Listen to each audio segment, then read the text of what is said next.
یہ ہمارا کلیجہ جلتا ہے، جگر ٹکڑے ٹکڑے ہوتا، آنکھوں میں آنسو آتے جب ہم یہ دیکھتے ہیں کہ سعودی عرب اس سرزمین کا نام جہاں اتنی روشنی ہے، اتنی لائٹ ہے، ان کے پاس اتنی ایکسٹرا الیکٹریسٹی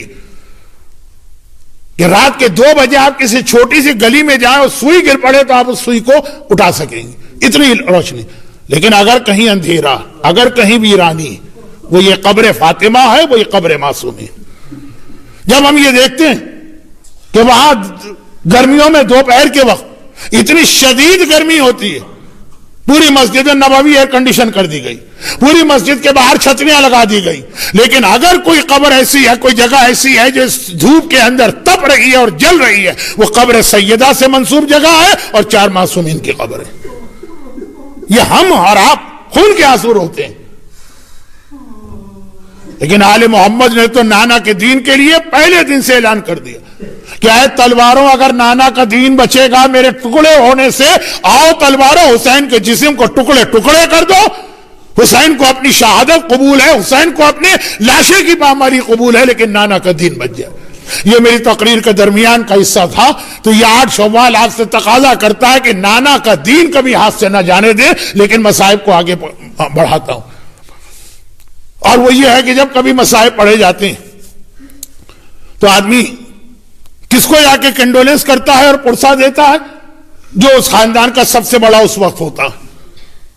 مگر جب یہ مصائب نازل ہوئے تو 11 کے 11 امام دنیا سے جا چکے تھے۔ امامت تو امام زمانہ کی ہے نا، یہ غم، یہ مصیبت، یہ امتحان تو اللہ نے امام زمانہ کا لیا ہے نا۔ ارے آپ میں سے اگر کوئی صاحب طاقت ہو، مجبوری نہ ہو، صاحب طاقت، اور آپ کی آنکھوں کے سامنے کوئی آپ کی ماں کی قبر کو توڑنے کے لیے آگے بڑھ جائے، آپ اپنی جان دے دیں گے۔ ہائے میرے زمانے کا امام کتنا صابر ہے، اس کی آنکھوں کے سامنے یہ ظلم عظیم برپا ہو رہا۔ بھئی یہ تو وہ منزل ہے جہاں پہ مولا علی تک، میں یہ نہیں کہتا کہ صبر ختم ہو گیا، جو وعدہ لیا تھا رسول اللہ نے، وہ وعدے کی حد ختم ہو گئی تھی، علی تک برداشت نہ کر سکا۔ بہار الانوار کی 10ویں جلد میں یہ روایت ہے، اسی پہ آج کی مجلس ختم کر رہا ہوں۔ فاطمہ پہ وہ سارے مظالم ہو گئے جس کا سلسلہ بابا کی موت سے شروع ہوا اور آج تک یہ سلسلہ جاری، لیکن اس زمانے کے اعتبار سے وہ بظاہر سارے مظالم ختم ہو گئے۔ کن معنوں میں؟ فاطمہ دنیا سے چلی گئی، پہلو شکستہ کے ساتھ گئی، ٹوٹی ہوئی پسلیوں کے ساتھ گئی، محسن کی شہادت دیکھنے کے ساتھ گئی، گھر کے جلے ہوئے دروازے کو دیکھنے کے ساتھ گئی، چلی گئی فاطمہ دنیا سے۔ رات کے اندھیرے میں مولا نے فاطمہ کو لے جا کے دفن کیا۔ اگلا دن آیا، چونکہ فاطمہ کا حجرہ تو بالکل مسجد سے ملا ہوا ہے نا، مسجد میں حاکم وقت بیٹھا، اس کے مشیر بیٹھے، کہنے لگے کل کیا بات ہے، پوری رات فاطمہ کے رونے کی آواز نہیں آئی؟ ہم نے فاطمہ کو دن کے وقت رونے سے منع کیا تو وہ باہر چلی جاتی ہے مدینے، رات کو تو روتی، کل تو یہ آواز نہیں آئی، معلوم تو کرو کیا چیز۔ پتہ چلا فاطمہ تو رات کے وقت دنیا سے جا چکی اور دفن بھی کر دی گئی۔ مولا نے کئی جگہ نشان قبر بنائے تھے، ان میں سے ایک بقی بھی تھا۔ بس جیسے ہی یہ سنا، آپس میں کہنے لگے جب یہ خبر پھیلے گی کہ رسول کی بیٹی دنیا سے چلی گئی اور ہم رسول کے جانشین ہیں، سکسیسر ہیں، تخت نبوت پہ، خلافت پہ بیٹھے ہیں، دنیا پوچھے گی رسول کی بیٹی کی تم نے نماز جنازہ بھی نہیں پڑھی، کیا جواب دیں گے؟ کوئی جواب تو ہونا چاہیے۔ جواب تیار کرنے کے لیے کیا کیا؟ کہا کہ قبر فاطمہ کو کھولا جائے گا اور میت کو نکالا جائے گا، مگر اس دفعہ جو حکم جاری ہوا اس میں ایک لفظ بار بار ریپیٹ ہو رہا، پورے احترام کے ساتھ، with full protocol, with full respect، کہا قبر فاطمہ کو بڑے احترام کے ساتھ کھولا جائے گا، میت کو بڑے احترام کے ساتھ نکالا جائے گا، اور احترام کا تقاضا یہ کہ پہلے قبر کے چاروں طرف قناتیں لگائی جائیں گی، پردے لگائے جائیں گے، کوئی نامحرم مرد تو نامحرم مرد، کوئی جوان عورت بھی وہاں نہ جانے پائے۔ رسول اللہ کے زمانے کی جو صحابیات ہیں ان میں بھی جو بہت ہی بوڑھی ہیں، صرف وہ بلائی جائیں گی۔ وہ قبر ابھی بالکل تازہ ہے،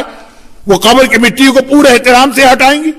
پورے احترام سے میت کو نکالیں گی، حتی الامکان آنکھیں یا بند کریں گی یا آنکھیں پھیریں گی، اور اس کے گہوارے پہ میت رکھ کے چادر ڈال دیں گی، قنات سے باہر لائیں گی، بھائی میت وہیں رکھی رہے گی، ہم نماز پڑھیں گے، ہم نماز پڑھ کے فوراً چلے جائیں گے، اور یہ میت دوبارہ بڑے احترام کے ساتھ دفن ہوگی اور دوبارہ قبر کو بند کیا جائے گا۔ صحابیات آئیں گی، وہ بھی جوان نہیں بوڑھی، پردے لگائے جائیں گے، احترام کے ساتھ آنکھیں بند کر کے میت کو اٹھایا جائے گا، نماز پڑھ کے فوراً سارے مرد یہاں سے چلے جائیں گے۔ ادھر یہ تیاریاں شروع ہوئی، ان صحابیات کو جمع کیا جا رہا، ادھر مولا کو خبر ملی، بہار الانوار جلد 10 یعنی والیوم 10، بس ایک بار مولا غیظ و غضب و جلال کے عالم میں وہی ذوالفقار لے کر جو جنگ احد میں نازل ہوئی اپنے حجرے سے باہر آتے اور اتنی تیزی کے ساتھ آئے، اتنی تیزی کے ساتھ قبر کی ذرا سی مٹی بھی نہ ہٹنے پائے، اتنی جلدی سے آئے، سر پہ امامہ بھی نہیں ہے، پاؤں میں جوتا بھی نہیں ہے، ہاتھ آستینیں بلند ہیں، منہ سے کف جاری ہے، ہاتھ میں ذوالفقار حیدر ہے، اور آ کے قبر فاطمہ پہ بیٹھ گئے۔ ظالموں، اگر کسی نے قبر فاطمہ کو ہاتھ لگایا اب علی کی تلوار نہیں رکے گی۔ رسول اللہ نے آخری وقت میں مجھ سے ایک وعدہ لیا تھا، اس ساری باتوں پر میں نے عمل کیا ہے، یہ اس وعدے میں شامل نہیں تھا، اب علی کی تلوار نہ رکے گی۔ علی کو اتنے جلال کے عالم میں دیکھا، ظالم گھبرا کے پیچھے ہٹے، ایک دوسرے سے کہنے لگے رسول اللہ پہلے کہہ گئے تھے ایسے وقت میں کوئی علی کے سامنے نہ آئے، چلو چلو واپس چلو، یہ کہہ کے چلے گئے۔ اب میرا ایک جملہ ہے، یا امیر المومنین، یا حلال مشکلات، یا مولا کائنات، آپ نے اپنی ذوالفقار کی مدد سے سن 11 ہجری میں قبر فاطمہ کو ان ظالموں کے ظلم سے بچا لیا، لیکن ذرا آئیے 1344 ہجرہ کے مدینہ کی جنت البقیع میں، اور ایک جملہ مجھے امام زمانہ سے کہنا ہے، اے میرے زمانے کے امام، اے حجت خدا، آپ کے دادا کا جب یہ امتحان لیا گیا تو آپ کا دادا ذوالفقار لے کے اپنی بیوی کی قبر بچانے آ گیا، ہائے یہ آپ کی امامت تھی جب 8 شوال 1344 ہجری کی وہ منحوس صبح نمودار ہوئی کہ ایک مرتبہ یہ سارے بغضی علی کینے اور عداوت میں بھرے ہوئے دشمنان اہل بیت بقیع میں کدالیں لے کے داخل ہوئے، بلڈوزر لے کے داخل ہوئے، پوچھنے لگے یہاں قبر فاطمہ اور قبر معصومین کون سی ہے؟ لوگوں نے کہا یہ روضہ ہے معصومین کا، یہ ہے قبہ بنی ہاشم۔ بس ایک مرتبہ بلڈوزر کو حکم دیا آگے بڑھو، بلڈوزر آگے بڑھا، وہ روضے سے ٹکرایا، وہ قبہ گرا، وہ روضہ ٹوٹ کے گرا، وہ زری ٹوٹ کے گری، نشان قبر ظاہر ہوا۔ اب کدال والے آگے بڑھے، مولا نے کہا کوئی اپنے ہاتھ کی انگلیاں بھی فاطمہ کی قبر کی مٹی تک نہ پہنچائے، اور یہاں کدال چلی، قبر فاطمہ پہ کدال۔ اے میرے مولا امام زمانہ، العصر اسلامک سینٹر میلبرن کے ان مومنین سے جو یہاں موجود ہیں یا یہ مجلس سن رہے ہیں، پرسہ قبول کیجئے، ہم آپ کو پرسہ دینے آئے ہیں آپ کی دادی پر ڈھائے جانے والے مظالم کا، لیکن ایک سوال کر رہے ہیں، مولا آخر آپ نے ایسے موقع پہ برداشت کیسے کر لیا؟ تو مجھے یقین ہے ایک جواب ملے گا، اور میرا مولا کہے گا کون غیرت مند بیٹا یہ برداشت کر سکتا ہے؟ لیکن جب میں نے پلٹ کے میدان کربلا میں دیکھا میرا دادا سید الساجدین اس کی آنکھوں کے سامنے اس کے بوڑھے بابا کے لاشے پر گھوڑے دوڑائے جا رہے، لاشا پامال کیا جا رہا، اور وہ حکم خدا سے صبر کر رہا ہے، تو میں نے بھی صبر کا مظاہرہ کیا۔ اجرکم اللہ۔ خدا بندہ شہزادی کونین اور اولاد فاطمہ پہ ڈھائی جانے والے ان مظالم کا واسطہ، ان ظلم کرنے والوں کو، ان کے بزرگوں کو، ان کی نسلوں کو نیست و نابود فرما اور اپنے سخت ترین عذاب میں مبتلا فرما خدا بندہ۔ اور وہ وقت جلد از جلد لے کے آ کہ یہ ٹوٹے ہوئے قبریں، یہ ٹوٹے ہوئے روزے دوبارہ پرانی شان و شوکت بلکہ اس سے بھی زیادہ شان و شوکت اور رونق کے ساتھ آباد ہوں خدا بندہ۔ جس دین کو بچانے کے لیے، جس شریعت کے تحفظ کے لیے معصوم میں نے قربانی دی ہے، کم از کم اس پر حتی الامکان عمل کرنے کی توفیق عطا فرما خدا بندہ۔ تجھے جنت البقیع کی ان قبروں کا واسطہ، ہمارے جتنے مرحومین ہیں، خصوصاً آج برادر محترم فہیم مرچنٹ صاحب کی اہلیہ کا انتقال ہوا کل رات کو،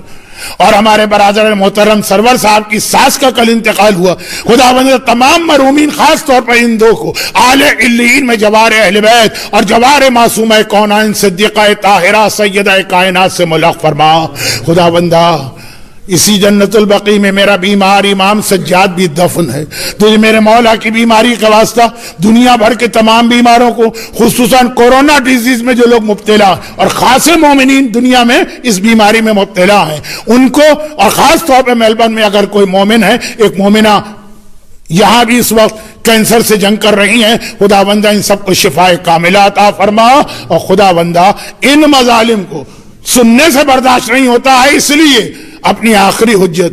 خون کربلا اور مظالم اہل بیت کا انتقام لینے والے امام زمانہ کے ظہور میں تعجیل فرما.